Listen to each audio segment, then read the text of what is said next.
तभी से खराब किया जा रहा है सर। দিদিমণির খেল, রায়গঞ্জে বেল, মাসদিয়ায় জেল। 14 বছর আগে বা তারও বেশি সময় আগে স্লোগান দিয়েছিল বামেরা। রায়গঞ্জ আর নদিয়ার মাসদিয়ায় একই রকম ঘটনা ঘটেছিল। রায়গঞ্জের ইউনিভার্সিটি কলেজে অধ্যক্ষ দিলীপ দে সরকারকে নিগ্রহ করা হয়েছিল।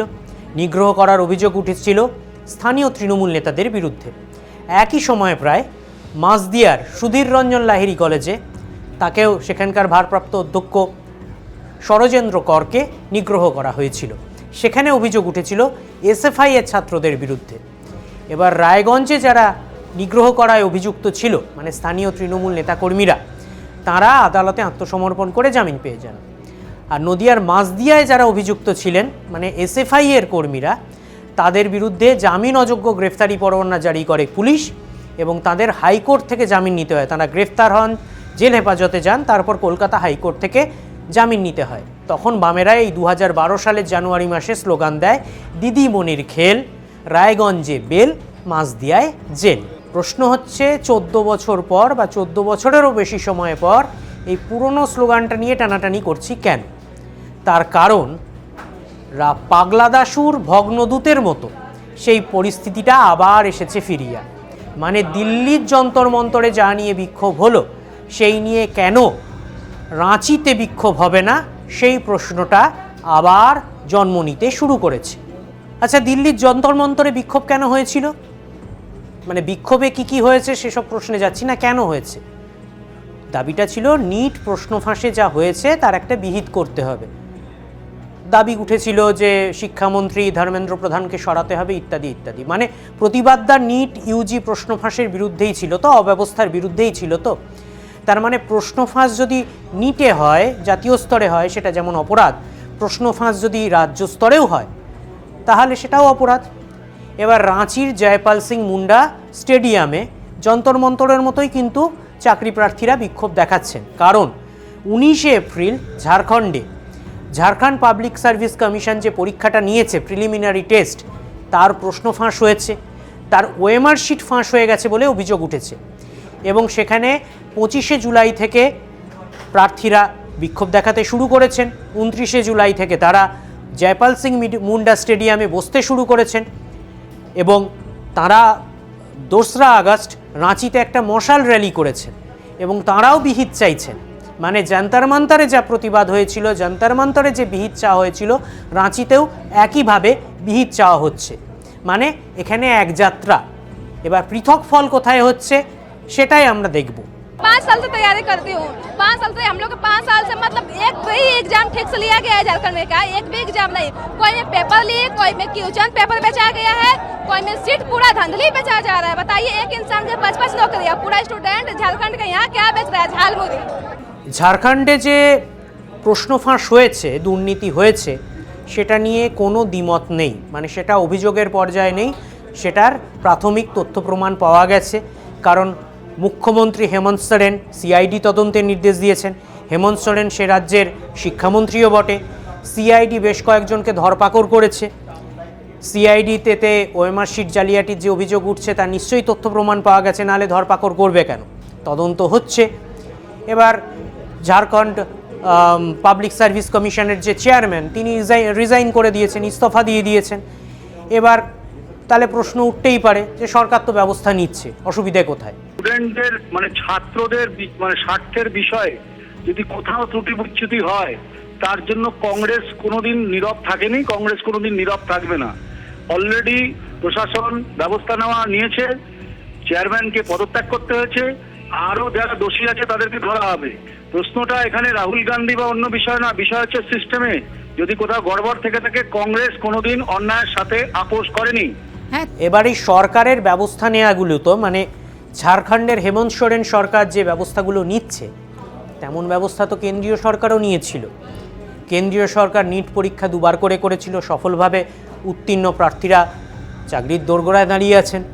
কেন্দ্রীয় সরকারও ধরপাকড় করেছে, তদন্ত হয়েছে। ন্যাশনাল টেস্টিং এজেন্সির একেবারে খোল নলচে বদলে দেওয়া হয়েছে, সংসদে কঠোরতম আইন আনা হয়েছে, প্রধানমন্ত্রী বারবার ইনস্টাগ্রামে ভিডিও বার্তা দিয়েছেন। তারপরেও কেন ধর্মেন্দ্র প্রধানের ইস্তফার দাবিতে অনড় থাকলেন ককরোচ জনতা পার্টির প্রতিবাদীরা? তার শুনে তার সুরে সুর মেলালেন ইন্ডিজোটের সব কুশীলবরা। আর যদি তাই হয়, সেটাই হয় যে ধর্মেন্দ্র প্রধান শিক্ষামন্ত্রী ছিলেন, তাকে নৈতিক দায় নিয়ে ইস্তফা দিতে হবে, তাহলে তো প্রশ্ন উঠতেই পারে যে ঝাড়খণ্ডের যে শিক্ষামন্ত্রী মানে মুখ্যমন্ত্রী হেমন্ত সোরেন, তিনি ধর্মেন্দ্র প্রধানের মতো নৈতিক দায় নিয়ে ইস্তফা দেবেন না কেন? ধর্মেন্দ্র প্রধানের পদত্যাগের দাবিটা ছিল আসলে মরাল অ্যাকাউন্টেবিলিটি, নৈতিক দায় নিয়ে মন্ত্রীর পদত্যাগ করার দাবি। রেল দুর্ঘটনা হলে রেলমন্ত্রী নিজে ট্রেন চালান না, সবাই জানে, কিন্তু তাও রেলমন্ত্রী পদত্যাগ করেন। আমাদের ছোট থেকে আমরা ভারতে এটাই দেখে এসেছি যে কোনো একটা গন্ডগোল হলে 2000 যখন আজমল কাসাবরা অ্যাটাক করেছিল সেই সময় দেশের স্বরাষ্ট্রমন্ত্রী পদত্যাগ করেছিলেন নৈতিক দায়। একটা খুব সোজা সাপটা প্রশ্ন যে এক্ষেত্রে তাহলে কি আপনারা ঝাড়খণ্ডের শিক্ষামন্ত্রী যিনি মুখ্যমন্ত্রী হেমন্ত সোরেন তার পদত্যাগ দাবি করছেন এই স্ক্যামের জন্য? উনি কি ব্যবস্থা নিচ্ছেন না নিচ্ছেন দেখা যাক। দুর্নীতির সঙ্গে রাজনীতির একটা ওতপ্রোত যোগ থাকে। রাজনৈতিক বিশ্লেষকরা বলেন কোনো দুর্নীতি রাজনৈতিক মদত ছাড়া সম্ভব নয়, মানে একবার করা সম্ভব কিন্তু লাগাতার চালিয়ে যাওয়া সম্ভব নয়। আর বড় মাপের দুর্নীতি করার কনফিডেন্সটা রাজনীতি থেকে লাগে। তেমনি দুর্নীতির প্রতিবাদ যেটা, সেটার সঙ্গেও রাজনীতি থাকে। বিশেষ করে রাজনৈতিক দলগুলো যখন দুর্নীতির প্রতিবাদ করবে তখন রাজনৈতিক হিসেব নিকেশ করেই করবে, সেটা বোঝা যায়। সেই জন্য ইন্ডিজোটের নেতারা যারা দিল্লিতে ঝাঁপিয়ে পড়েছিলেন, রাহুল গান্ধী, তারা কেন ঝাড়খণ্ডে যাবেন না, তারা কেন পাঞ্জাবে যাবেন না, তার একটা ব্যাখ্যা পাওয়া যায়।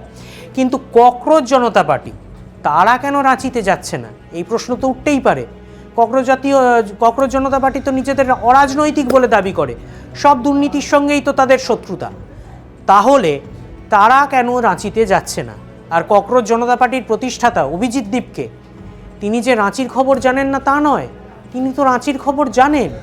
তিনি রাঁচিতে যারা বিক্ষোভ দেখাচ্ছেন তাদের সঙ্গে ভিডিও বার্তায় কথা বলেছেন, মানে মোবাইলে ভিডিও কলে, এবং নিজে সেটা সোশ্যাল মিডিয়ায় পোস্ট করেছেন। তাহলে তিনি কেন রাঁচিতে যাচ্ছেন না? हम लोग आपका समर्थन चाहते हैं क्योंकि जिस तरह से आपने दिल्ली के जंतर मंतर में जो चीजें की उसे देख करके जो चीज सोच रही थी सरकार की नहीं हम कुछ नहीं कर पाएंगे, लेकिन आप सब ने युवाओं ने और सरकार को झुकना पड़ा। या आपने साबित कर दिया कि झुकता है जमाना झुकाने वाला होना चाहिए। तो सर बहुत बहुत धन्यवाद, हमारी बातों को आप। অভিজিৎ দীপকে দিল্লিতে ককরোচ জনতা পার্টির আন্দোলন করতে সুদূর আমেরিকার বস্টন থেকে তড়িঘড়ি ছুটে এসেছিলেন, তারপর যন্তর মন্তরে ধর্নায় বসেছিলেন। রাঁচির প্রতিবাদীরা প্রশ্ন তুলছেন যে অভিজিৎ দীপকে যদি বস্টন থেকে দিল্লিতে আসতে পারেন, তাহলে তিনি দিল্লি থেকে রাঁচি যেতে পারছেন না কেন? কেন সব দুর্নীতির বিরুদ্ধে তিনি একই রকম প্রতিবাদ করতে পারছেন না? ধর্মেন্দ্র প্রধানের ইস্তফার পর অভিজিৎ দীপকে কী বলেছিলেন? প্রথম উইকেট পড়ল, তার মানে ফার্স্ট উইকেট অপোনেন্টের ফেললেন, আরও উইকেট ফেলতে পারেন। এবার প্রশ্ন হচ্ছে উইকেটটা কাদের, তার প্রতিপক্ষ টিম কে ছিল? যে কোনো দুর্নীতি কি তার প্রতিপক্ষ, নাকি শুধু উইকেটটা বিজেপি? ঝাড়খণ্ডে হলে তিনি বোলিং করবেন না, পাঞ্জাবে হলে তিনি বোলিং করবেন না।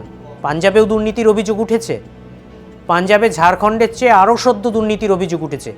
এই জুলাই মাসেই ফরিদকোটের ফার্মাসি অফিসার এক্সামে ব্লুটুথ ব্যবহার করে কারচুপির অভিযোগ উঠেছে, বেশ কয়েকজনকে ধরপাকড় করা হয়েছে, মানে পুলিশের খাতায় অভিযোগটা প্রমাণিত।